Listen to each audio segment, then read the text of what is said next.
Hello and welcome to the Overland Journal podcast. I am here for day 3 of the Overland Expo, and Mike McMaud has been kind enough to let us do the podcast here in his Earth Roamer. It's a rainy day, as it can be oftentimes at Overland Expo, and I am here with Nick Taylor, who's one of the founders of 7P Overland, formerly 7P International, global traveler, longtime friend. And we're going to talk about the fundamentals of overland training, and we're also going to learn a little bit about his life and traveling around the world, principally in Northern Africa as well. So thank you, Nick, so much for being on the podcast. Thank you, Scott. Thanks for having me on this beautiful British summer's day. It feels like home for you. It absolutely does. Absolutely exactly. does. You're actually wearing your Arizona winter gear right now. That's right. This is as much as you need. Yeah, shorts and flip-flops, that would do. You know, it always makes me laugh because I think about the number of people from the UK who've literally done firsts exploring the most remote places of the world. Is it just because the weather is that bad there that they are inspired to leave despite the chance of death, or what? Yeah, I think it's a strong encouragement to go and explore somewhere where the weather might be better, you know. And you know, they say the British Empire was really just about the search for good food as well, so perhaps that's part of it as well. Good food and good weather. Right. You know it's bad when you have to go to Antarctica to get better weather. That's right. Yeah, we do have some interesting days, but yeah, I can't complain too much. Oh, well, and you and I, we've known each other from close to 2 decades now, I think. And I mean, I remember we went to several Land Rover rally events, and you were one of the first to have a Defender that I saw in the United States. And of course, I was wide-eyed to see a green Defender 90 bouncing around, and you've had some others as well. And you know, it's really fun to have you on the podcast, just because we've had a lot of shared experiences, and I've admired your career and your growth within the industry that has been growing so quickly. So let's talk a little bit about how you even got started at this. Where did you grow up, and what were the first kind of insights into that you may travel in the future? Well, you know, we kind of touched on it a minute ago with the weather, I think. Yeah. So I'm what you call a Mackem. So I'm from Sunderland. I'm not a Geordie, which would be from Newcastle, right? So I'm from Sunderland in the northeast of England. That's where I spent the first part of my life. And you know, it's really a great town. It's not a tourist town or anything like that. It's got some fantastic history, and most importantly, I think the people there are great. You know, whenever I don't go there very often anymore. You know, maybe once a year. Obviously not in the past year. I haven't been there for almost 2 years now, as my mother reminds me every day when I speak with her that I haven't been there for a while. But Sure. I'll be going back soon, but as soon as you go back, it feels familiar. You know, everybody chats with each other. Strangers say hello. It's a very sort of friendly place as well. Oh, wow. So I do like going back home, and I miss the ability just to walk to the local pub, which of course hasn't changed in decades, probably. Sure. Since my Centuries, father's and grandfather's time, they would probably go to the same pub. Exactly. So yeah, I like to go home, but it's where I live now in Colorado. You know, Colorado being famous for 320 days of sunshine a year. I'm pretty sure Sunderland has 320 days of rain a year, so that kind of encouraged me to maybe search for that better weather. But also growing up, you know, I was in the Scouts and the Air Cadets, and you know, playing the boys' old games. You know, the climbing, and you know, we've got some small mountains compared to Colorado, but there are definitely mountains in character. So a lot of time outdoors and mountain biking and that kind of stuff. You know, my cousin and I were probably some of the first people to have mountain bikes in the UK in maybe 86, 87, where you know, there was no regulation, so we could actually use, as it says in the Tenners Mountains, we rode actually probably largely pushed over Helvellyn in the Lake District, and I remember, you know, a bunch of stuff up in Weardale, which is the river valley, which comes out in Sunderland. So a lot of that kind of outdoors, spending a lot of time outdoors as a kid, and but I'm a bit of a geek as well. I know those who know me know I'm a bit of a computer guy, so it worked out well in the winter, I suppose, playing on ZX Spectrums and things like that. But that also helped me with another part of my career. So yeah, that was it really. So and then what was your first big trip out of the UK? The first, well, you know, I'd been traveling, you know, as a lot of British people do. Again, good weather, you know, maybe going with your parents in the 70s for me, going to Spain and stuff like that. But also, you know, there were package holidays going to Eastern Europe, which was, you know, still under the veil of the Iron Curtain at the time. So I went to places like Bulgaria and Yugoslavia. And you know, as a kid and exploring, you see these different cultures and different places. places that just felt so different from being back home. And then, of course, flying over places where you see these big empty parts of the planet, which I'm sure we'll talk about because they have such an attraction to me. So seeing that kind of stuff, that sort of planted the seed. And then as I got older, as you go to university, you meet different people from different places, and then I was lucky enough in my first job. Loads of travel, loads of European travel, loads of Asia as well, and of course the US.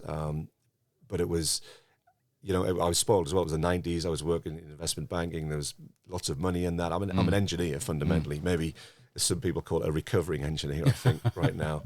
But that travel, again, you got used to it, seeing different places.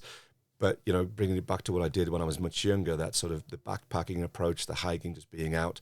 And, and of course, I'd seen the Camel Trophy videos, which I'm sure you've spent a bit of time talking about. You did. I wasn't part of the Camel Trophy. I mean, but a lot of, my co-founders were. And that spirit there and watching the way that they went to very remote places, the teamwork involved, the fact that you could take something mechanical, like a Land Rover, like they did, to these so far off the beaten track places. So for me, it was an extension of that backpacking and camping that I'd done when I was younger.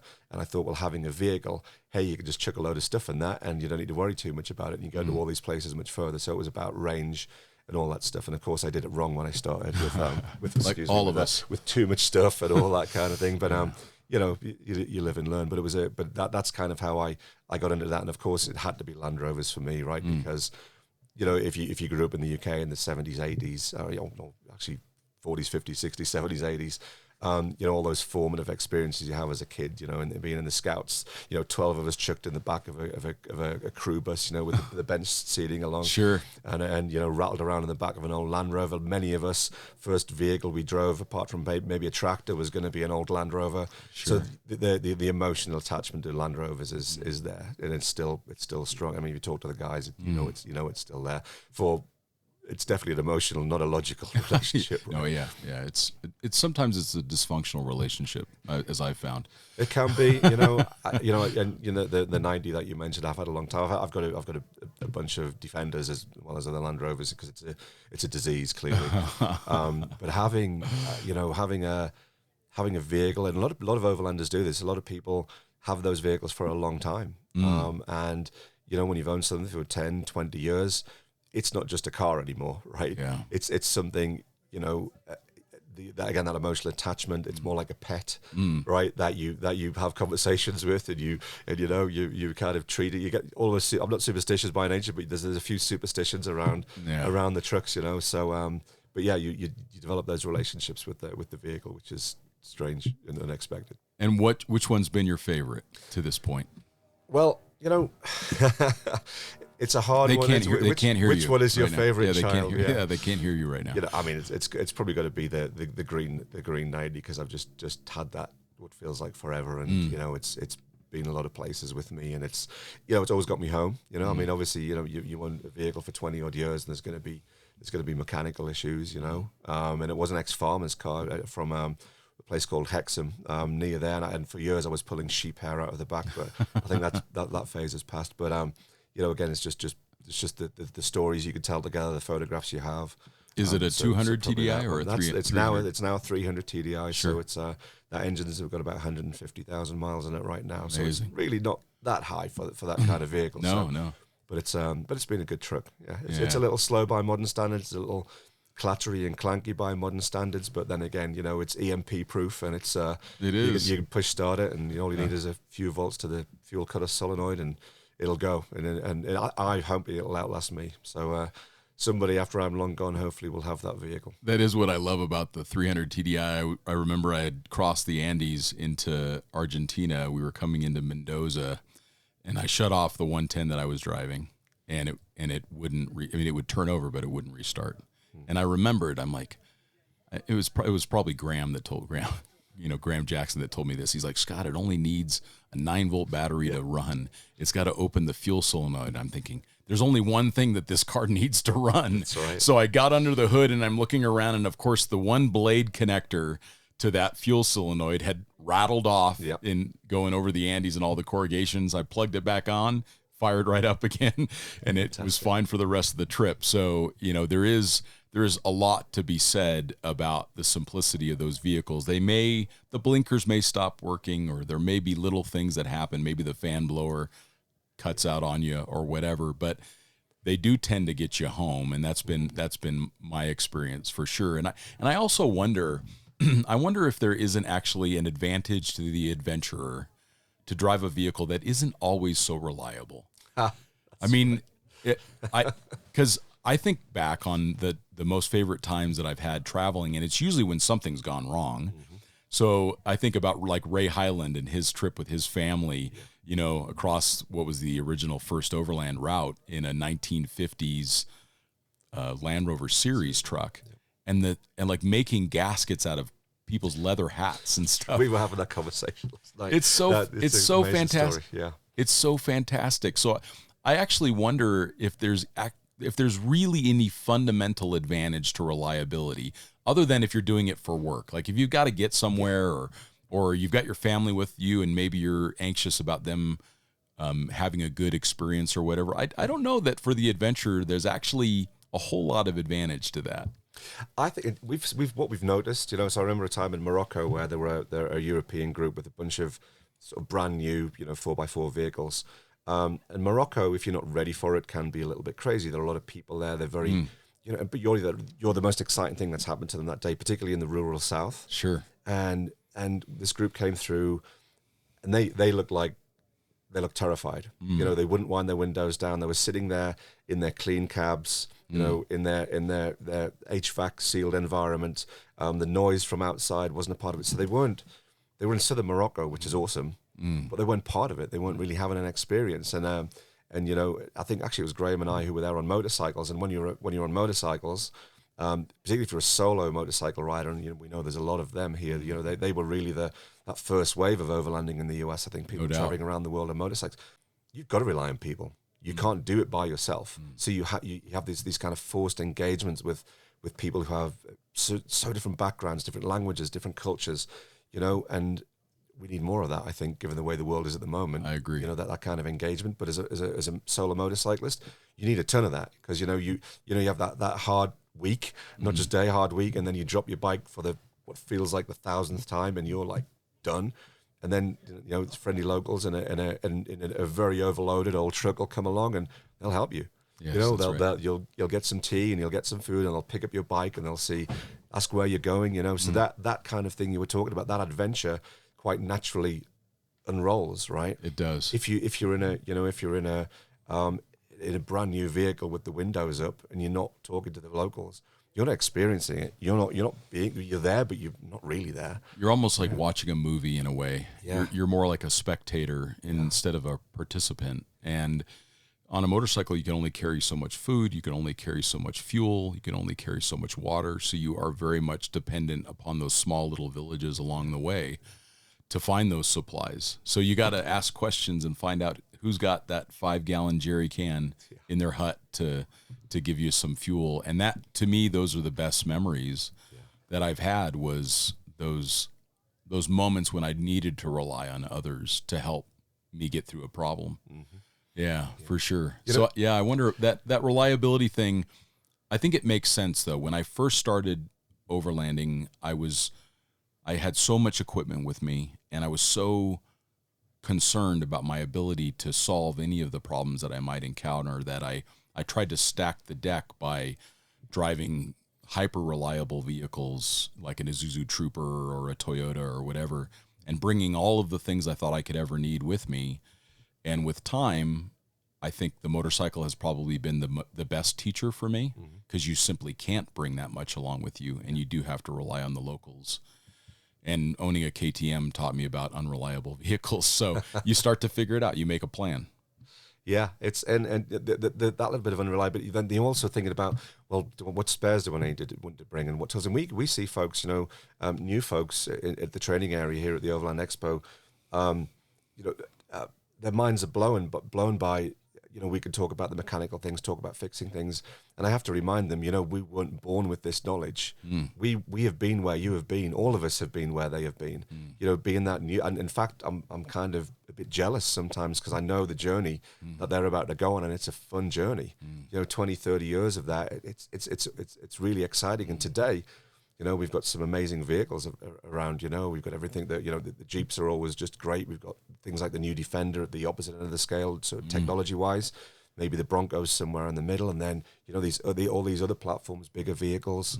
I think it's a fantastic time to be doing this. And it probably is the internal combustion engine's last gasp anyway. It is. Might be the right metaphor to use, but as we're going to see more hybrids and electric, and some of these vehicles, the vehicles that I love are, they're probably not going to be politically correct in another 3, 4, 5 decades, or maybe even sooner. So we'll be driving hydrogen-powered Grenadiers soon. I'll take that for sure. I'll absolutely take that. And I love the idea of electric vehicles, which are probably going right off topic here, but a driven motor to each wheel. Yeah. When the software is reliable enough, and there's no reason it shouldn't be.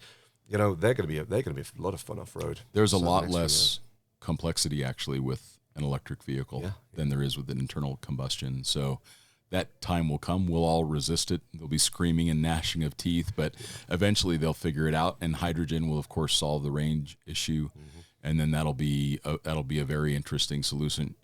I think that there's a privilege to being a rookie, and I think it's unfortunate that people that are new to overlanding, they're afraid to say that they don't know something, or that they have a question, or that they don't have the experience that they may see someone else represent on Instagram, probably not accurately, but I actually think there's a privilege to being a rookie. I think about my recent sailing experience, and I knew nothing. I mean, I knew less than nothing, and I left knowing nothing. Because what I found was the further that I got away from land, the deeper the ocean got. The deeper the well of knowledge is that I need to obtain to actually be a true captain of a sailboat. And even a month of doing it, I didn't even scratch the surface. And I felt privileged to be in that spot, to be able to learn, and to learn so quickly, and so many new things and all these new experiences. So for those that are listening, when you're getting started with overlanding, take privilege in being new to this activity. There's so many amazing things to learn and all these new experiences. And that's why we have people like Nick on the podcast, because of what you do with 7P Overland is you give people that are new to this activity the opportunity to learn so much you guys have done this combined experience hundreds of years, I'm assuming? It's something like that. Yeah, that's incredible. Yeah, that's all mostly dunk though, as we say. Yeah, but that's so incredible. So talk to us about your first trips into Northern Africa. Yeah, so North Africa was an obvious place for me to go. Just head south, so head south, weather gets better. Going from what feels like one of the wettest places it isn't really one of the wettest places on the planet, it just feels like it, to somewhere that's the opposite, somewhere dry and somewhere adventurous and exotic, somewhere where the culture's different, the people's different, all that sort of thing. So the obvious thing, we call it now Morocco's Sahara 101. That's a great place to start that sort of adventure, that sort of journey. It's a safe place. I know, particularly in the US, which doesn't really get too much of what I would call well-balanced international news. People come along with preconceived idea of what it's like in North Africa or the Middle East or Iran or wherever. And my experience of traveling to those countries, probably a lot like yours, is the reality is very different from what our opinion is told. The opinion that we're told to have about those places is very, very different. Some of the friendliest You mean the propaganda that we see on propaganda? television? I think that's probably the right word for it, unfortunately, because I've never been on the receiving end of so much friendliness and hospitality as I have in places like Sudan, in Iran, and Libya. And I know those very countries. You can almost feel the I don't even know what the right word is, but the apprehension that people automatically feel when they hear those words, because they come with so much baggage now. And of course they have issues with their governments. I mean, we all have issues with our governments, and I'm both British and American, so I have the joy of having issues with both of my governments. But they, it's just not the reality on the ground. These places are wonderful. So back to Morocco, a great place because, yeah, it's a bit crazy, it's a bit chaotic. You know you're in Africa when you get there, but there's nothing that beats that feeling. So we had cars. It was a small group. We had cars. It was an organized trip, actually. The idea for us was to learn the ropes and sort of part of an organized trip. Thinking we could, because we were in our 20s, thinking we could learn all about that. Our early 20s, thinking we could learn everything because, you know, when you're a young man who's maybe 22, yeah, of course, I can learn everything like that, and I'll know everything in 3 weeks. And of course, the older you get, the less you really understand, right? So. That Dunning-Kruger effect comes back to bite us. Exactly, yeah, it really does. So it's a long arc. It is, you know. The older I get, obviously, the less I realize that I know. So, but that's why this stuff's fun. But especially teaching. I'm sure we'll talk about that too. But that I remember that day distinctly because it was beautiful. We'd had a lovely drive down through. You know, we basically got the ferry from the UK to Spain, and then we did this really lazy down through Spain and Portugal. You know. I guess, you know, drinking their beer and eating their food and seeing all the touristy things because, you know, in you know, one of the things I miss about living in Europe is the fact that things change so very quickly. You know, you can literally be on a flight less than an hour and languages change, money's changed, all that kind of stuff. Have you been to West Virginia? I have been to West Virginia, and I sometimes feel I haven't explored enough in the US. I've been here 20 years. It does change a lot. It does, you know. But actually, I think a lot of British Europeans think it doesn't, but the US has a lot of culture, has a lot of history. It's just sometimes it's not in your face like the buildings you see or the pyramids or all of that stuff. But the US certainly does, and I still need to explore a bit more here. But that feeling of being on the, you know, lazy journey through Spain and then the excitement of a group loading onto the ferry. So you're in the docks in Algeciras, and you know, it's starting to get crazy because there's a little bit of Africa there, right? You know, there's folks who live in Morocco where they're in their very, very small car, a Ford Fiesta or Mini, and they have stuff piled on the roof to 3 car heights of stuff. You know, those plastic bags and bungees, and you know, they're smoking cigarettes that you can't buy in Europe, so they smell differently, and all these. So already, and you're still in Spain, you're still in Europe, the whole atmosphere has changed, and so you remember that, you know, you remember the sights and smells, and then you get on there, and then when you're on the ferry, and it doesn't take long, right? But then you can see the coast of Africa, and you know, we're going to Africa now, and what a way to arrive in Africa on a boat. So you can see it looming in the distance, getting bigger and bigger, and the excitement's building, and then you roll off the ferry. And you really know you're not in Europe anymore. You know, I mean, the port Tangier's got a lot better in the last few years. You know, they built a new port actually. So some of that craziness is unfortunate. Yeah, so Tangier Med is the main port there now. It's a little bit out of the city centre. Yeah, because the one I went into was just right. You went right into the city center. You're here. Yeah, that was awesome. Welcome to what feels like medieval Morocco. But I loved it. It's changed a little bit. So, but still, it's kind of a full-on experience. You know, you know you're somewhere different, and you know you don't. You know, because you know, being English by default, we don't really believe other languages exist, and we just expect everybody should speak English, right? So you don't know the language, and they you know, the paperwork is in Arabic and French, you know, for your convenience. How do you fill that in? What do you do? So finding a fixer, and there are people coming up to you, you're almost pretending to be officials, and how do you fill in that paperwork? What do you? So it's an exciting day, it's sort of a high stress day, but you know it's different. And then after hours, usually is hours. After hours, you know, you've got the documentation sorted, got your insurance, changed some money, and now you're off. You know, now you're off into Morocco, which there's a lot of people live in Morocco, especially the north of Morocco, and it's not a desert country in the north at all. You know, it's very green. A lot of the produce sold in Europe and the UK is grown in Morocco. So you see the farms and all that stuff, but you still know you're somewhere else. The let's put it this way: it's a different driving style that you might be used to. You've certainly got be a bit more of a defensive driver there, but that's one of the things about travel I love, the different styles of driving. Totally. You know, it's the chaos of it. The chaos, you know, and some guys that'll give you the thumbs up, the young guys, and you know they've got a vehicle that was a European hand-me-down on its 16th owner, and of course they want to race, you know, so you'll get into that kind of stuff, and of course a big, heavily loaded, underpowered Land Rover is not the ideal race car, but it's just part of that fun, and people want to talk about the vehicles because they're very unusual, but you know, so you're doing this interaction all the time, you know, and you find a place to stay and it's different, and people fussing over you, and but what I really like, you know, what I was there for was to get into the desert. So you go south, you go over the mountains twice, you know, stay in the cedar forest, which is an awesome place, bloody freezing cold usually, but yeah, snow in Morocco. A lot of people don't know that. Yeah, absolutely. There's big mountains in Morocco, so so it is cold in those mountains, you know. And then during the day, you're getting lower, it's getting hotter, and you can see the landscape changing. You know, it's almost like, well, it is. It's almost like when you drive down the western slope of Colorado and you stay on I-70 and it changes. You know, the mountains turn into mesas. You know, the trees give way to sand and dirt, and then the geology changes, and it's just like that as you head south into Morocco. You know you're in a desert, and you know you're in at the outer reaches of something big.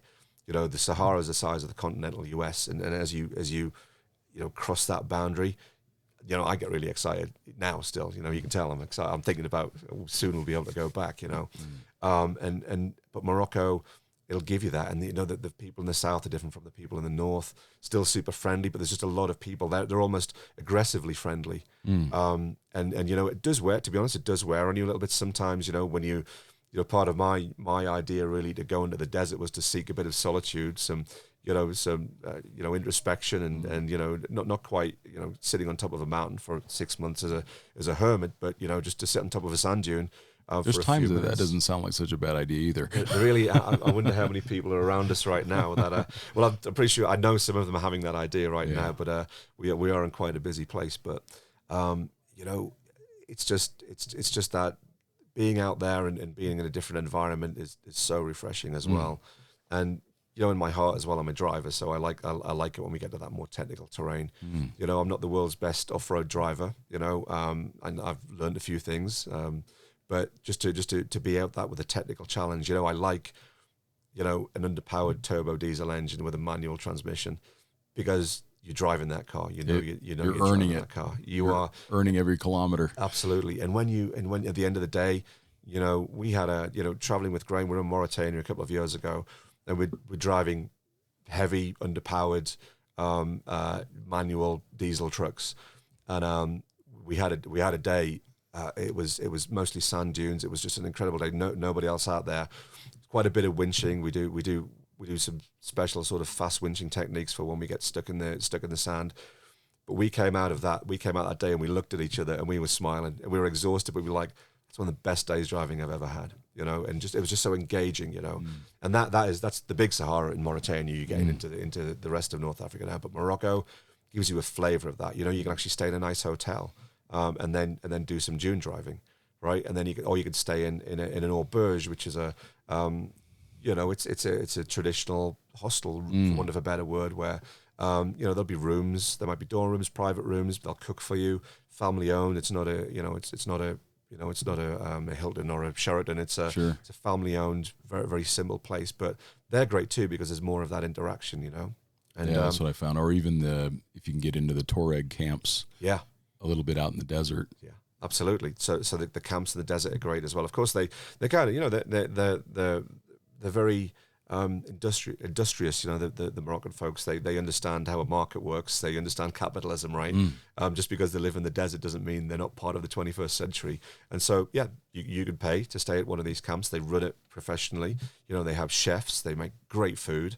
You know, of course, there's going to be camel rides, and you know, and you know, Mohammed's brother has the best carpets in all of Morocco. That's right. If you want to go down that route too. And his other brother has all of the meteorites that have landed out there. That's probably right. The number of people who tried to sell me meteorites in Morocco. Now is your favorite place in Morocco? Is it more Air food in the north, or do you prefer Mohammed in the south? What's your? Yeah, I know when you roll into Mohammed, you're going to have a good time because you're in the desert, you know. So I like it. The weather, not so much rain, right? Yeah. You know, it's just there's just something good. It's changing rapidly, though. Of course, you know, a lot of the roads that we drove years ago were 25 years ago were tracks, very indistinct tracks, easy to get lost as you go through the villages. Now the asphalt's down, they're all tarmac. So it's changing, you know, and you know, part of me thinks it is selfish thought, isn't it? Oh, just leave it the same. It's wonderful, it's beautiful, it's fun. But of course, people live there, and you know, they much rather have a road where it takes them 10 minutes to get groceries than, you know, half a day, you know, on a horrible road that's damaging the truck that I have, which costs me a lot of my money to keep running. So it's better for them, of course. It's progress, sure. and it just feels, you know, sometimes it's selfishly it would be nice to have it the old. But then again, there are still places like that. There are. There are still You places. just have to work a little harder to find them. Yeah, that's right. So now tell me about, I mean, Morocco is such a great place for people to go. There's a lot of vehicle hire opportunities there. There are guides in Morocco where you can get access to vehicles.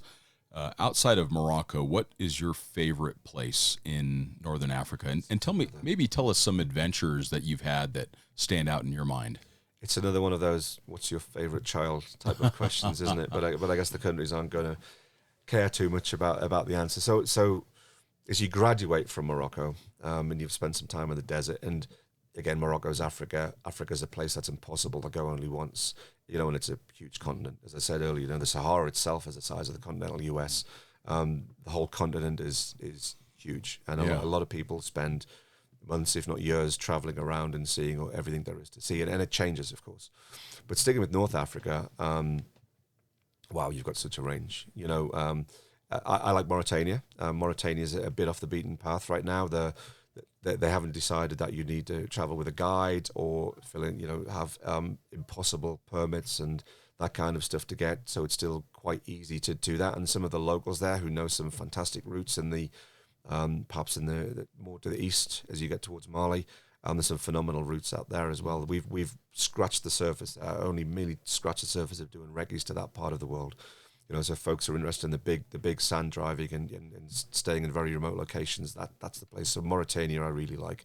It's relatively easy to get to too. The way that we would run a trip there is flying to Ouattara in the summer. There's direct flights from Paris, so you could be having a lovely meal the night before you are thrown into the chaos of Ouattara in Mauritania. In many ways, it feels like Morocco did 20 years ago. Interesting. So then you're in Mauritania, and you're in Mauritania.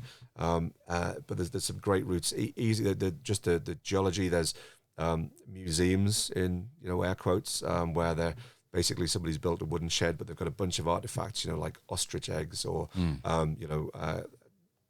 equipment for the big camel trains that would go to Timbuktu back in the day, carrying salt, spices in one direction or the other, which is a thing that's been going on for thousands of years. And we've been lucky enough to come across some huge camel trains as well, hundreds of animals still doing what they did. And it's an amazing sight because you really feel like you're looking at history at that point. And again, one of those unexpected things. It's not like there's a schedule. It's not like you paid for a ticket and at 7:00 on a Friday they're going to be there. It's just that one of those things you accidentally stumble across with this kind of travel, which sticks with you. So Mauritania is phenomenal and still easily get to and safe to go to right now. As you move, through North Africa, Algeria. I haven't spent much time in Algeria, but the south of Algeria again in the big desert is phenomenal. Yeah, some of the images that I've seen from Tom Shepard come out of there. Oh. I mean, there's something about Algeria that I mean, the only time I spent in Algeria was when I accidentally crossed into Algeria and was lost. So that was the full extent of my Algerian experience. But fortunately, I was able to get back across the border without much incident. But that was amazing. But Algeria looks incredible. Yeah, Algeria. It's Tom's favorite country. Tom Shepard, of course. The guy who wrote the Overlander's Bible, the Expedition Driver's Bible, the VDEG, the Vehicle Dependent Expedition Guide. But he also has another book because again, in his heart, he's a photographer, and as you know, his photos are incredible. So the book he wrote, Quiet for a Tuesday, is a lovely coffee table book full of incredible imagery from Algeria. And that area in the south, the Tazen Roofed, very remote area, difficult, not necessarily difficult, but very time consuming to get to with a vehicle. The images in his book, just look at his book, you'll want to go. Incredible. And Algeria is one of those countries where you do need a guide, but actually it's quite good because one is they know where the wells are, which is important, obviously.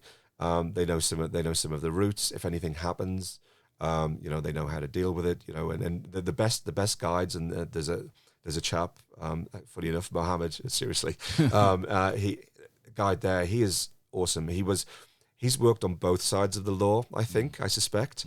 But now he works with the government. He works with the tourist agencies. But he knows all the contacts around that blurry line of what's legal and what's perhaps not. But that's the kind of guy you want, somebody because sometimes I think we forget in the West that's a line, and you make a very conscious decision to cross that line or not. A very conscious decision or not. It's very black and white to us. The law is the law.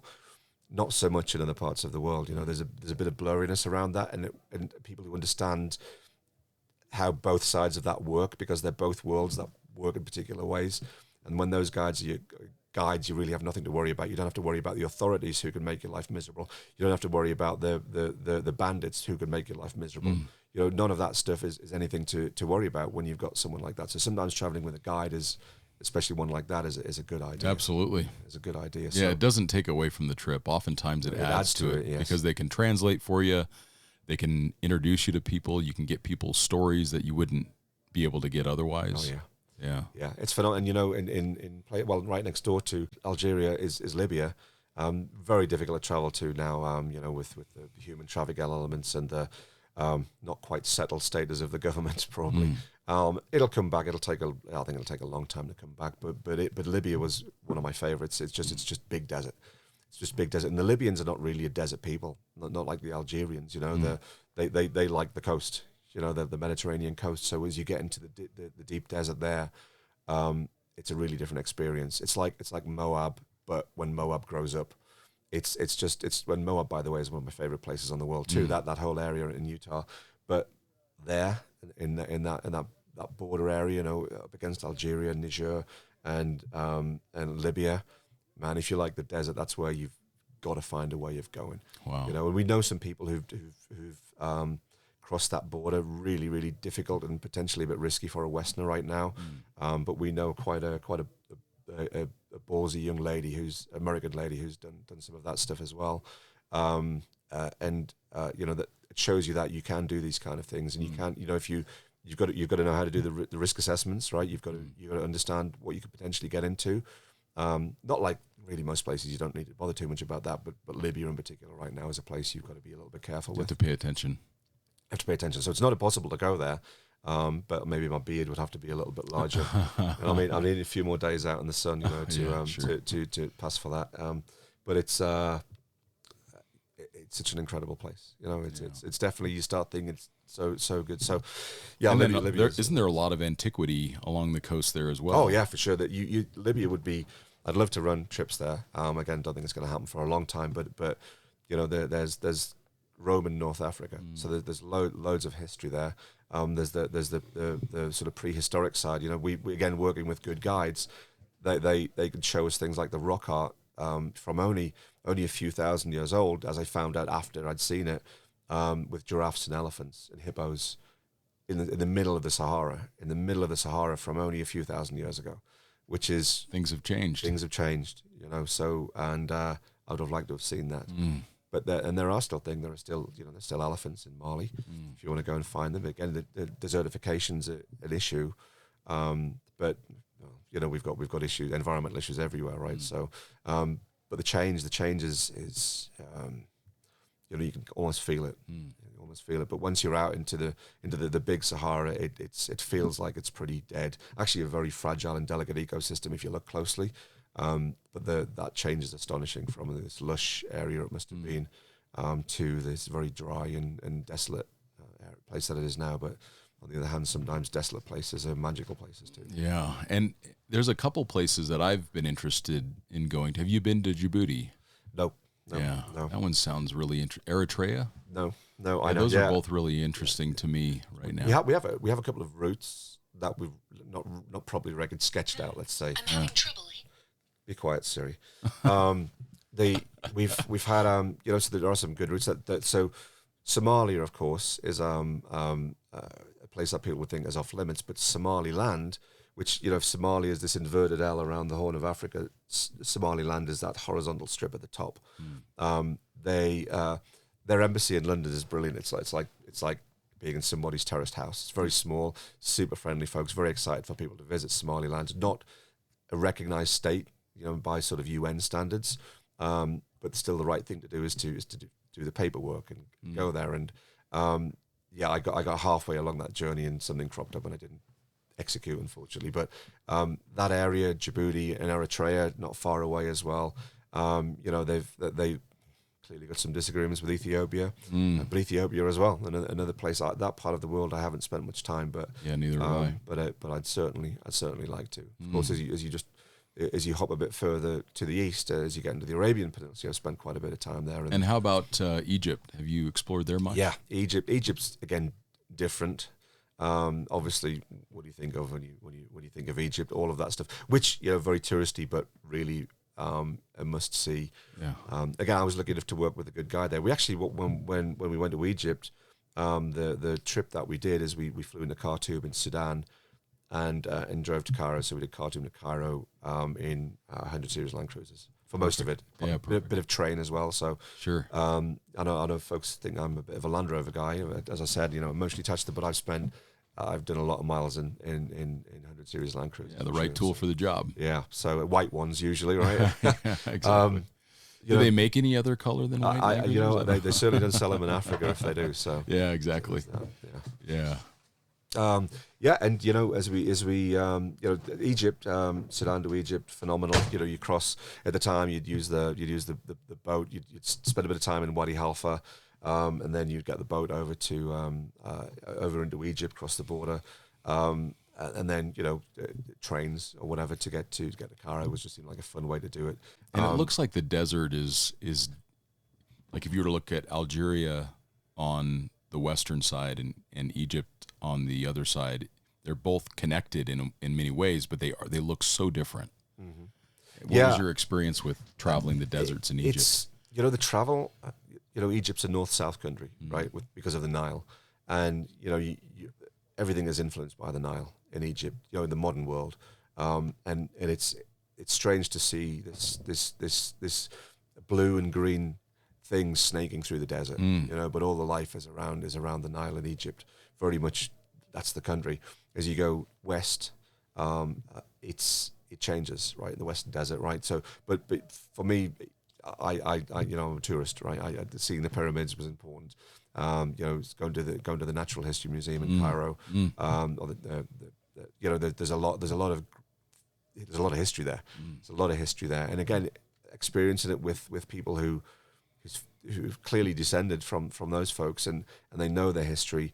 Again, a very different experience because you feel like you're a part of it. It becomes to life. Then I was lucky enough actually to there's some smaller pyramids further south than the usual suspects, in Gaza. So just a bit further south, and I was lucky enough to be in a fairly large pyramid by myself, which was one of the most eerie experiences I've ever had. Being in someone's tomb by yourself, and I remember the smell. I remember the temperature because it was blazingly hot outside and cool in here like a cave. But when you think about what went into that, why was it built and how it was built, and again, to be able to touch those cold rocks on the side is by yourself, and this experience with just a little flashlight, very eerie, but on the other hand, connects you with the past, which is amazing actually. So some great experiences in Egypt. Yeah, one of the greatest civilizations in history. Yeah. I mean, the fact that they could muster the effort to, of course, discounting the whole alien theory, but which we'll do that for today. I'm a big fan of Stargate SG-1, so I know really what that's about. Yeah. But the amount of effort it would take to construct those. It was, and that would take a very wealthy, powerful nation to do that. And one of the modern theories is that we've thought they were slaves, but one of the more modern theories, it's been proposed that they weren't, that they were paid workers to do that. Which, logistically, having ran some big teams in my career, that's impressive. They must have had an impressive management structure, and the meetings must have been great, and I bet they went through a lot of PowerPoints when they were trying to. Yeah, you could just say, not another meeting. I'm just trying to get this done in the next 100 years. Yeah. Oh, that's incredible. Well, maybe that's why they took so long to build them. It was all the bloody meetings. Yeah, that's right. That's right. We know it. Yeah, we know it. Yeah. Oh, that just sounds like an incredible area. I've not been to Egypt either, and I'm so excited to go. So yeah, you must do the touristy things because it's I want to. They are. I want to, and it's fun. But you can explore, and going to south into Sudan is phenomenal too. More pyramids in Sudan than Egypt, but not very well traveled. Sudan for me, I just remember people were trying to feed me all the time. Couldn't stop. You start to have a conversation with folks, in two different languages, and it's come, come and do this, and then all of a sudden these plates of all the food are just brought out, and it's like another meal, and it feels very rude not to, but they're very curious about you. Sudan really doesn't see a lot of Western tourists, very few Americans, so they treat you exceptionally well. They're very excited to hear about a lot of people aspire to America's values and the lifestyle. So when Americans are there, they're fascinated. If I travel on my British passport, they're just not interested. But when they hear I live in America, then they're interested. So it's curious, but exceptionally. They want to know if you know Kanye, isn't that right? That'll be right, yeah. I remember going into South Sudan from the Uganda side, and they were totally fascinated by the fact that we were there. Why would you want to be here? And I would tell them, because your country is amazing. It's beautiful. Yeah. And I'm so excited to be here, and they just felt really proud that we wanted to be there. Yeah. And that's such an important thing to remember when we travel. Is first off, we're a guest in their country, so they may have beliefs and values and ethics and ways of living that are different than ours, but we need to honor all of those. And that's the reason why I don't wear shorts when I'm in certain countries, because it's actually very disrespectful for me to do that. Yeah. And it's our responsibility to understand their local ways of living. Yeah, not only are we guests in their country, we're ambassadors for our own. So we don't want to make a bad impression. Yes. Americans are strange creatures in these parts of the world. Not many Americans travel to those. The Americans you meet in these parts of the world are exceptional Americans. I think they're people who've got tons of stories, who are well-traveled. They have, they can hold opposing views in their head, right? Of the dichotomy of what they're told versus what they see on the ground. Fantastic. But I think, it's a cliche, right? Travel broadens the mind. It really does. But that's about the interactions with other people and other cultures. And as you said, respecting those cultures and the history. And I think it's something we forget about even here in the US. People move around a lot, and I'm from Colorado, right? And I think I could say now, and you see a shift. You see the people not really knowing the history, and I'm sure this happens in other states. I just don't know. But in Colorado, you can see some of that changing. And I think, and I'm an immigrant, right? And I'm not going to say aluminium, not aluminum, right? just a point. And I'm going to drink tea and not coffee. But I'm not suggesting for a second that it should change to adapt to me. I think I should change to adapt to it, respecting its culture and its history. And that's just in Colorado. So yet alone the rest of the world, it's very important that we bear that in mind, because at the end of the day, we're all human. We have different.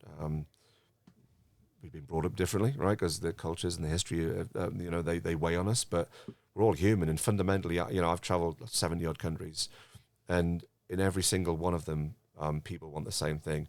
They want their family, their family to do better than they did, right? They want to keep their family safe. They want to have a laugh with their mates and maybe a beer. And even in the dry countries, people, alcohol for some reason transcends all cultures. So doing that, and then they want to hear the stories from other people. The strangers who are becoming their friends, and everybody's the same. All the stuff that divides us, to me, is artificial. It doesn't really exist. It's fabricated because. One of the oldest tricks in the book is divide and conquer, right? And you feel it happening, let's say, in other large North American countries. Perhaps that's going on a bit now. And it's awful. We're all the same. We actually all want the same things in life. And why do we feel so divided? And travel reminds you of that. Travel reminds you that people with very different backgrounds, very different cultures, they're the same. Yeah. We're all the same.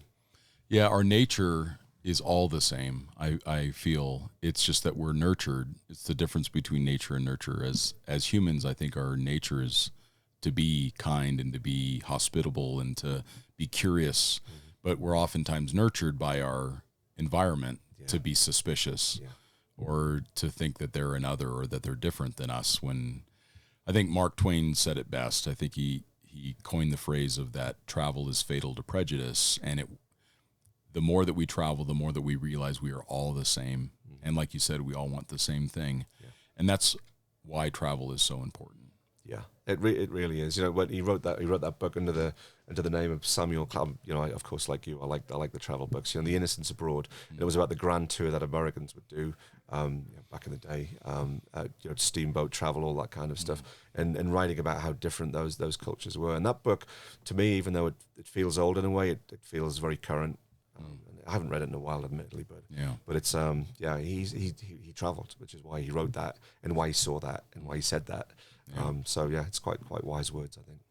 Before we move on to our next topic, that is something that I do like to ask, and I know that you are well read, Nick. Yeah. And if you were to pick the top 2 or 3 books of any subject, something that's really influenced your life, maybe your business or maybe your view on travel or travel itself, what were some of the most influential books for you? It's always a difficult one to answer because being a bit geeky by nature, you know, Tom's V. Degger's a great book, and I know it's not fiction. I know it's not, but he's an ex-test pilot, you know, engineering mindset, a disciplined mind, which, as you know, comes across in his writing, and we know Jonathan's been involved in the later editions of that, and Jonathan kind of thinks the same way. Actually, I think quite helpfully brought some of the North American viewpoints to that book, because it was definitely very British, or maybe even influenced by where, you know, the sort of traditional home of overlanding in South Africa and Australia. Of course, I think, you know, it's grown massively here. I think it's overtaken those markets now, and the innovation coming out of the US overlanding industry is incredible right now. But the book, yeah, it's just geeky. It's full of tables and numbers and calculations and that kind of stuff. And you're thinking about, oh, well, how much water am I going to need, and how much fuel do I need, and how do I arrange a fuel cache? And, you know, so when you read a book like that, as I did, I've got one of those ridiculously priced first editions now that you will see crop up in eBay for thousands and thousands of dollars. And that was the first thing, you know. And actually, in line with that, I have a very beat up copy of Sahara Overland by Chris Scott, another one of my favorite books. Again, it was the promise. You know, before I traveled, you know, reading about his journeys through the Sahara, and you know, as I say, my copy's usually in the truck when I'm in the Sahara, so it's very beat up, and the pages are all brown where I've thumbed through so many times, and it almost harkens back to this time of travel that is now more difficult, not impossible, if you're willing to bend the rules a little bit. But any of those books that really make you think about.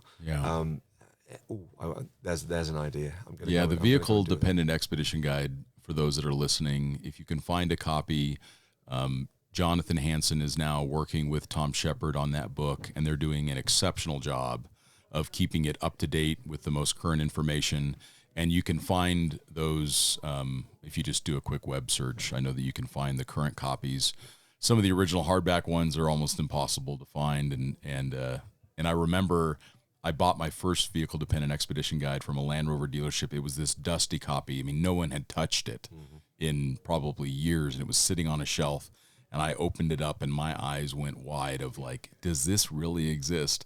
And it's a really proud possession for me. So favorite book for maybe different reasons, you know. Yeah. So it's great. I do read a lot, so having a favorite story is probably not it.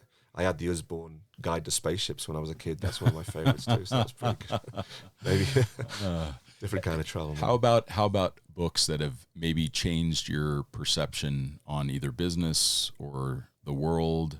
Has there been anything recently that you've read that was pretty profound? You know, in my other life, you know, I still help. I put it as I help companies, at least in IT, get out of their own way, right? So my background is in operations and infrastructure. You know, I'm one of the guys who drags cables, and nobody cares about you until something breaks. Then everybody cares about you. So there's a book there that I think anyone sort of starting in that space, particularly maybe more junior manager, there's a book called The Phoenix Project, which anyone who's sort of been in that career and reads that book goes, oh yeah, I agree. You turn the page and you go, yep, that's exactly what happens. And it's a story about personalities, which you see in that thing. You talk about how it's perceived externally, and it helps you realize that you're not alone. You know, it helps you realize that this is normal. And you know, again, to to the more junior folks coming up, helping manage that both internally and externally and downwards and upwards.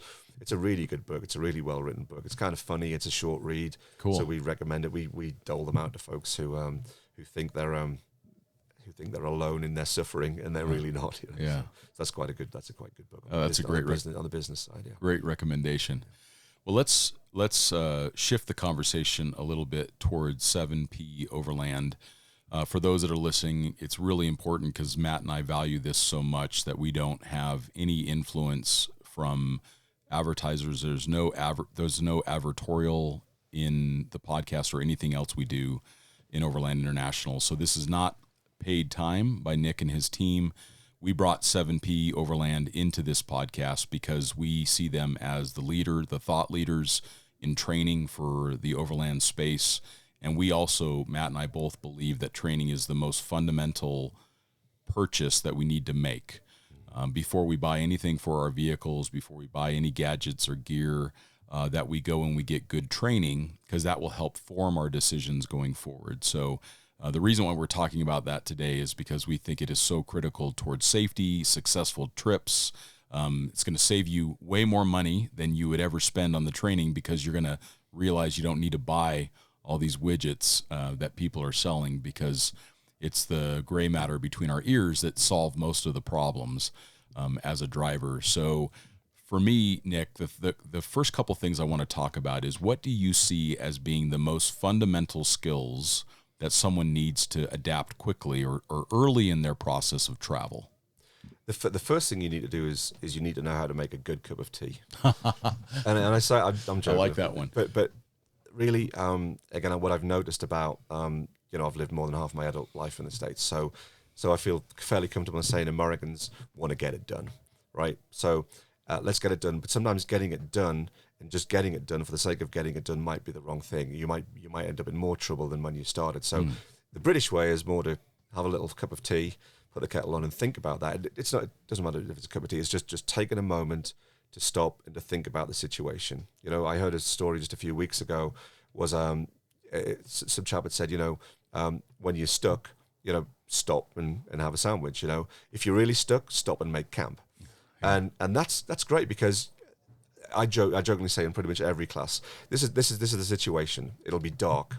It'll be raining or snowing. You'll be cold. You'll be wet. You'll be hungry. You'll be thirsty. You'll be annoyed with your life. You'll be annoyed at yourself. You'll be annoyed at the vehicle. You'll just be randomly annoyed at the people around you.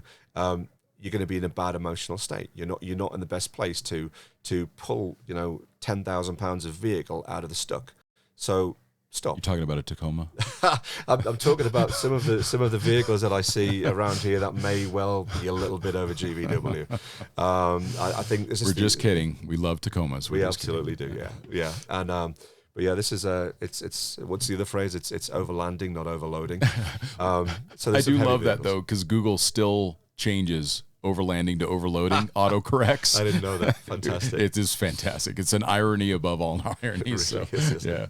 But so you've got a big heavy vehicle, you're stuck, and just stop and have a think. And what helps that thinking is, of course, is the knowledge, right? And that's, I think, what's important to us. I think we've got some great drivers on the team. We have some world-class drivers on the team. I'm a rank amateur compared to other folks on the team. But what I think more importantly, what we have world-class instructors, people who can take the things they've learned as they became world-class drivers, off-road drivers, expeditionary drivers, mobility, whatever you want to call it, take that and put it into other people's heads. That is the skill that I think we have.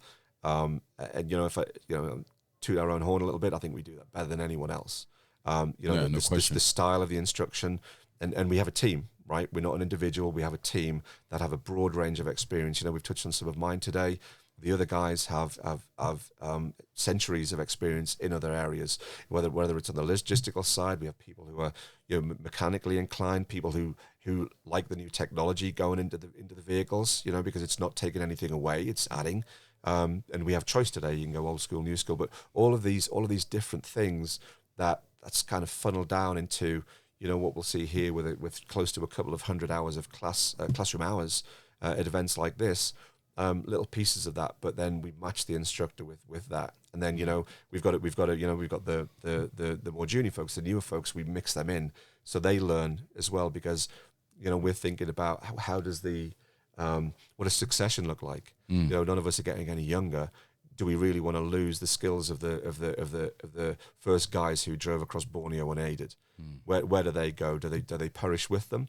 Do they just become stories, or do we pass on those hard-earned skills to our newer instructors, and therefore to folks who want to learn that? Yeah. So the instructional ability and the style and the patience and the humor, all of that stuff is really important to us. And you Scott, all of us, I think. I do. And everyone is down to earth. Everybody is open, honest, and transparent about these things. Nobody's just jokingly disparaging amongst ourselves sometimes, but nobody's ever disparaging. Sure. If someone's not learning, guess whose fault that is? It's certainly not theirs, right? So we'll change track. We'll change track. We'll do something different. We'll find that person's best way of learning. And we have folks. Again, another joke I have is, we do small group training over multiple days, and we have a very the ratio of instructor is usually one instructor for one person or two people. Often couples come, and maybe three or four sort of max, and that's kind of the max we get. So the joke being is, the positive thing for the client is that they get to spend 8 to 10 to 12 hours in the car with us. Of course, the downside is that they get to spend 8 to 10, 12 hours a day in the car with us. But, we don't just talk about driving and recovery. We talk about, someone's thinking about buying a huge, 40,000-pound truck, a 6x or an 8x. Go and speak to Dunk. He's done a lot of that stuff. Or somebody who says, well, what about traveling in North Africa? Yeah, go and speak to Nick. He can tell you a bit about that. So all of those things, and we love those experiences. They're a lot of fun for us because we spend so much time with these small groups. We eat, drink, and drive together. So we spend a lot of time to the stories over dinner and people finding out, and then of course between the clients as well. Folks who, one chap who was traveling to Nevada, never been before, meets the guy from Vegas who knows all of those routes, so getting all those tips and building friendships, and we see so much of that. We see people who came along on one of our training trips or one of our travel trips, and they become friends, they stay in touch. We've just done another trip, just last week actually, that basically all the people who did it last year came on the trip. So we did it slightly differently, but we see a lot of repeat. We see a lot of repeat, and that to me speaks volumes to the type of service that we offer folks, because they like the personalities, they learn a lot, and they have a fun time. Yeah, very much so. And when we recommend training, there's a few things that we always ask people to look at. So the first thing that we look at is, do the people that are doing the training have recent and relevant experience? So it's oftentimes people will say, I've been training for 30 years. Well, if they do 2 trainings a year for 30 years, that actually isn't very much experience. So I'd be more interested in the person that just got off of 5 years traveling around the world and they're training monthly. They're going to have more recent and relevant experience. And that's one of the advantages that you guys have, is that you're not only doing 4-wheel drive training, you're actively traveling around the world. You're actively leading trips around the world. So when you look at a trainer, look at their resume, and if their resume all has the 1980s or 1990s in it, then you may want to question how much they've kept their skills up to date. And also, it's just an impossibility for an individual or 2 people to stay current with all of the most recent technologies and all of these different places around the world. Nick, you've been to 70 countries, but if you look at your whole team, you guys have been to everywhere. Just about everywhere. And that's the advantage of having a team of instructors, is that an individual who says, I want to go travel the Silk Road, you can say, no problem. We've got this instructor that has experience in that part of the world. Someone else wants to go to Northern Africa, they meet with you. Somebody who wants to do Southern Africa, maybe they meet with Graham.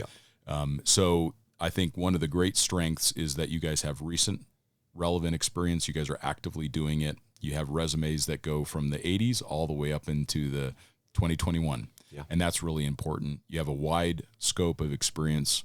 There's a lot of humility within your team, which means that you guys are still actively learning. What I get concerned is when you have the instructor who says that they've got all of this experience and they've got it all figured out. That means they stopped learning a long time ago. Yeah. And you need to have a team of people to challenge yourselves to continue to grow and to learn. And 7P is one of the few organizations that have that. There are definitely other organizations out there that do, but you're one of the few. And that's the reason why the Overland Expo has selected 7P as their training arm, is because you guys have this depth of experience. Yeah. So I think when we ask people to look into training, that's what we tell them to look for, is for those kinds of attributes: a humility, a desire to learn, recent relevant experience, and a wide range of experience within a team of people. And then I also really like the fact that you guys have brought on junior instructors, and you've started to diversify your ranks, which I think the industry desperately needs. It needs more diversity, and needs more experiences from different viewpoints on life. And I think that that's really important. So I think the next thing that I would like to ask is, if someone they've scheduled a training with 7P Overland, for example, and they just bought their new vehicle, they bought it, maybe a 4Runner or whatever, what would be some of the things that you would recommend them to consider preparing their vehicle for their first training session, so that their vehicle is ready? Yeah, well, we get that question a lot, actually. We get I've just bought a new 4Runner. What do I need to do before I can come on your training? And the answer to that is really simple: nothing. Yeah. Right. So nothing, because any of these vehicles, pick on, throw a cat around here right now, and any of these vehicles we'll see is absolutely suitable. Bone stock, out of off the factory floor, they are absolutely superbly capable. That's the wonderful thing about these modern 4x4s, superbly capable. Yeah. Now, of course, the first thing I'm going to say, what should I spend my money? I'm going to say training. Yes. But it's also the right answer. But it's a great thing, because we've seen on several occasions. I remember one gentleman in particular. We're doing some fairly basic training down in our financial training in Arizona, and he comes along and he's very excited. And he'd bought a vehicle, and then he found us, and then he came along in the training, and he had a short wheelbase. Must have been a JK, I guess. 37s, and it was packed with stuff. And so 3 days for us, he comes up sort of sheepishly to the campfire, after having explained what he wants to do is long distance, road biased travel. He wanted to, I can't remember if it was photography. He had some equipment that he wanted to take with him, and didn't really have room for it in the short wheelbase. So someone sheepishly comes up and says, "I've bought the wrong vehicle, haven't I?" And it's like, well, honestly, yes, we think you have. And that's heartbreaking. That's if we'd spoken to him a couple of months before, we could have helped him make all of those decisions about what he needed. He needed a long wheelbase because he wanted to carry a lot of stuff. He didn't need 37s because he's spending most of his time on the road. Big aggressive 37-inch tires, not really the right thing for a lot of interstate travel. So people talk to us, and again, I mentioned people spend a lot of time in the car with us. Come along in your stock vehicle. We'll help you.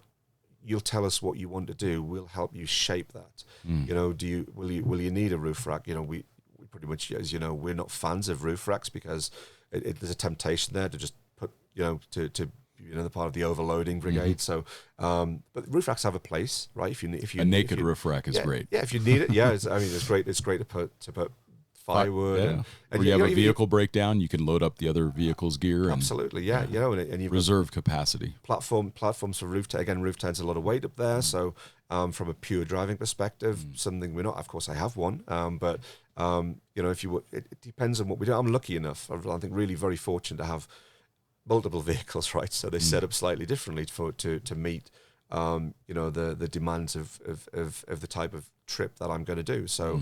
And also, it's handy to have a 110 in Europe, right? So there's things like that. But when folks spend time with us and they say, and I see it, this group now that we call sort of accidental overlanders, the people who are, actually Graham wrote that Wikipedia entry originally, and it was, kind of travel for the sake of travel. That was overlanding, is not being too stressed about a destination, just letting it unfold naturally, and maybe what's up this left-hand trail, let's go and find out. But now there are people who, you've got mountain bikers and climbers and, ham radio guys and fly fishermen, all of this stuff. They're overlanders, but they're overlanding to do that other thing. So we call them accidental overlanders. I can't remember, I apologize, I can't remember who coined that phrase. It wasn't me.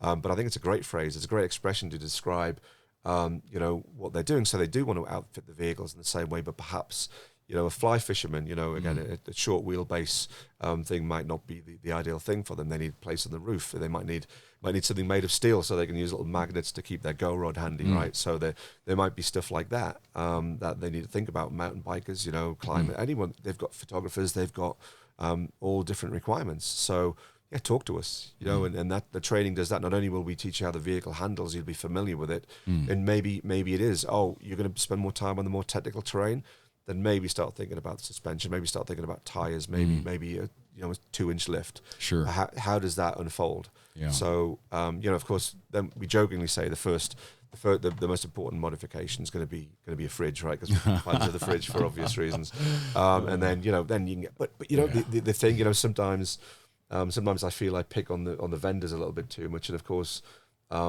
like everyone else, I like the gear. You know, I like the new toys. I like the jingly janglies, as Duncan would say, the shiny objects, and it's fun. And a lot of people put a lot of time and effort into doing that. I mean, some of the electrical system builds I've seen, wow, you know, and that's not people who are professional. That's people who've done this because they've taken months of time, care, and attention to make that the right thing to do.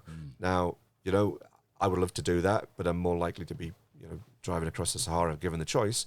But hey, that's great because this is a broad church, right? People have many different needs. The people who just modify their cars, you know, and maybe just camp at the weekend. That's part of the sport for them, is just to modify them. Absolutely, yeah. And you can see it here, all the different vehicles. I love it. Yeah. I love the fact that we are, because when you get so broad like that, you get all this great crossover. You know, and again, another Duncanism is every day is a school day. So not only actually do we learn when we're teaching, which is actually teaching is the best way to learn. People complete newbies ask these questions that we may not have considered, so we think about it and come up with a good answer. But it's just looking at the vehicles and the setups, you know, you're learning there as well. And then when you think, oh, that thing that this mountain biker did on his vehicle, that's fantastic because that'll work really well for this other thing over here. Sure. So, you know, the crossover we're seeing now and these ideas, and I touched on earlier, you know, the traditional overlanding, which came out of, you know, South Africa and Australia, and that's why the early days of overlanding here, which of course you were a part of, you saw that. What was it? It was imports. Yeah. It was imports from those places largely. I mean, a few European to a lesser extent, but now the US is left them in the dust. A lot of new innovations. The products and the innovation. Oh my, the innovation coming out of here right now is incredible. Walking around here, the conversations I've had over the last 2 days with vendors here, it's incredible. It's impressive. Really thinking about, sometimes it's problems I didn't know I had, you know, so that's good too, right? So again, thinking about it in a different way, but yeah, for sure. The innovations are amazing. So, it is impressive. And when we used to do some training, or when someone asks us about training, we always recommend you guys, but they say, well, what should I do to the vehicle? And I say, don't modify it at all, but make sure you have light truck tires and make sure that your spare is the same size as the other. Oftentimes that's not the case. And then I also tell them to make sure that they have front and rear recovery points, because it's interesting. You can have a lot of vehicles now that look very capable off-road, but they don't have front recovery points. And that, you know, it doesn't mean that you can't do training without front recovery points, but it's something that you should let your instructor know. And then they may have recommendations of like, make sure you get front and rear recovery points. But it's interesting the number of people that I had. Oh, and the last thing that I would always tell them is make sure that you've done a check of the four-wheel drive, because we would have people come to training and they would push the button or turn the switch and nothing happens. And then they've lost that whole opportunity for training, or it really compromises what they can learn. So doing a full systems check of the four-wheel drive, light truck tire, make sure you got a set of 5 that are all the same size, and then front and rear recovery points, and then the learning can begin. That's right. You know, and when people book training with us, we ask them to send us some photos of their vehicle. Yeah. A little text box description. And it's great. We had this little, I assume people put a tiny little bit of detail in that text box, but as it turns out, people want to write a story about their vehicle, which great, because it just reminds you that there's passion behind it. You know? Sure. So we love that as well. But those sorts of things are the easy ones. But you're right. Yeah, the recovery. I don't know what's happened with recovery points lately. It seems that people, they might look good, but they may not really be. An interesting example was I just went to the reveal of the 2022 Tundra TRD Pro. Rear locker, built on a Land Cruiser chassis, like all of the things that we want. And you look at the front end of it and you realize there's no recovery points. So you ask the engineer and they say, well, the aerodynamic requirements, we couldn't have those exposed recovery points anymore. So things are changing. So you can buy a TRD Pro, which should be the most capable off-road vehicle that you can get in for that particular model, and it may not have front recovery points. Now, the aftermarket will no doubt address that, sure. But it's interesting how things are changing because technology and requirements are changing as well. Yeah, we were chatting about this. You know, we were lucky enough to drive the new Broncos the other day, and we see it in the Jeeps and other cars where before 10 years ago we had to wire auxiliary circuits in ourselves, very difficult, and now the manufacturers have listened and changed, and you get a bunch of auxiliary switches. Super cool, fantastic. Thank you for doing that. Yeah, so hopefully, very thoughtful. Hopefully they'll hear the feedback about recovery points and other things, and fix that issue as well. Yeah, hopefully. One of the things that we also really like to ask, and I would love to hear your thoughts on this. Someone comes up to you and they say, I'm getting ready to drive down to Ushuaia. I've never really done this before. What advice would you give someone who's ready to head out on their first big overland journey? What would you tell them? My instinctive response is to get going, right? Just Don't wait. Just do it and learn the ropes as you go along, because as we touched on earlier, you know, that experience, that raw, because of your inexperience, the experience will be so much better. You're climbing a mountain in terms of what you're learning, and the knowledge you'll acquire will be fantastic. You'll learn things the hard way, you know, and there's a lot to be said for that. You know, it's the same journey we've been going on. You know, folks ask us, you know, I think sometimes folks assume we were born with this knowledge, and obviously not. And just to drop yourself in the deep end to go and do it. Well, you know, we've got the internet. We've got, you know, there's forums you can go on. I guess most people listening know that not everything on the internet is necessarily true, so be a bit careful. But the stories you'll hear, you know, there'll be people with reputation on the internet, you know, that we can follow their journeys. No, I mean, Tim and Kelsey Huber spring to mind. Great right? example. Yeah. So with their videos and their stories, so inspiring. Yeah, I'm sure they've inspired a lot of people to do the same thing. Get out there and do it. You know, because. I mean, I got into this because, you know, it was really around the time that my dad got sick, and he ended up with an industrial disease from working. You know, so the reason that I really started this is, you know, my dad got sick. He unfortunately ended up with an industrial disease from working in the shipyards, and it was right on the cusp of him and my mum retiring and traveling. All the plans they had, you know, to do, and then they were gone.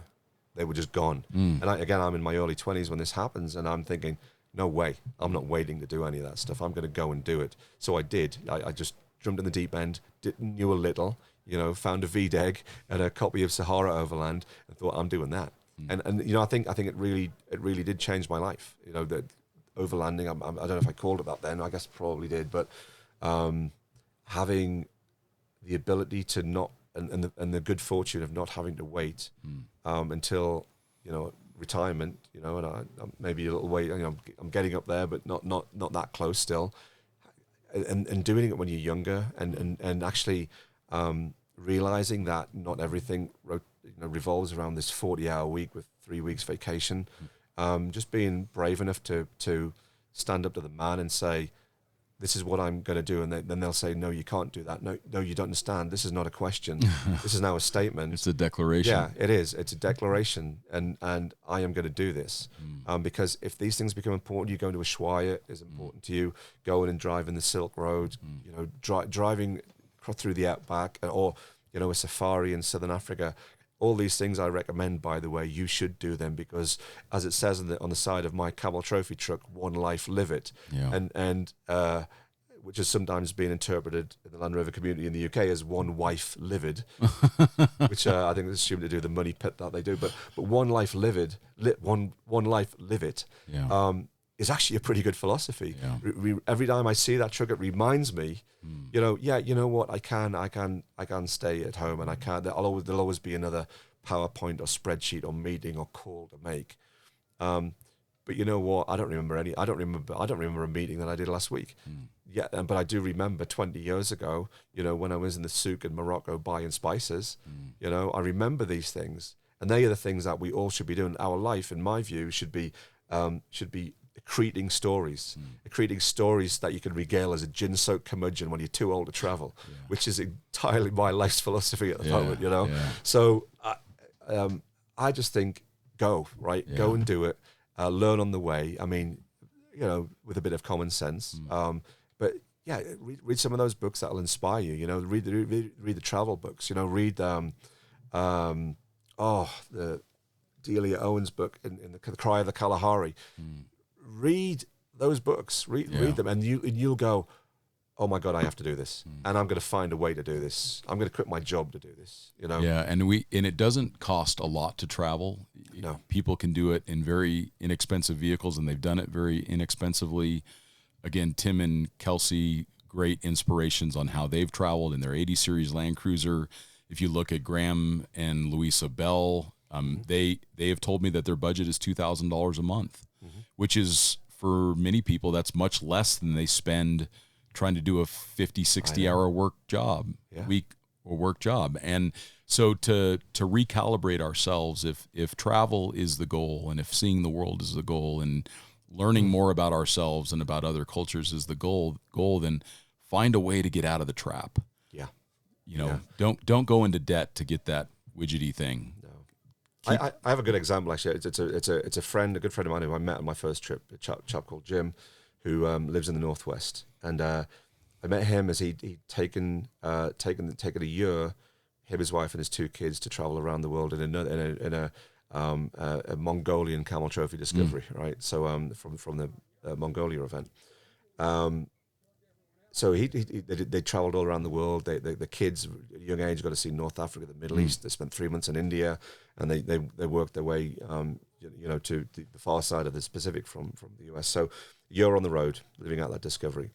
And so he gets back home, interviewed by the local paper, and people reached out to him. And bear in mind, this is about 20 years ago. So I had dinner with a chap who was very interested in recreating that trip and said, what does that trip cost? Like $40,000, which, it's a lot of money, but the guy's, kind of shaking his head, said, wow, that's a lot of money to do on a trip like that.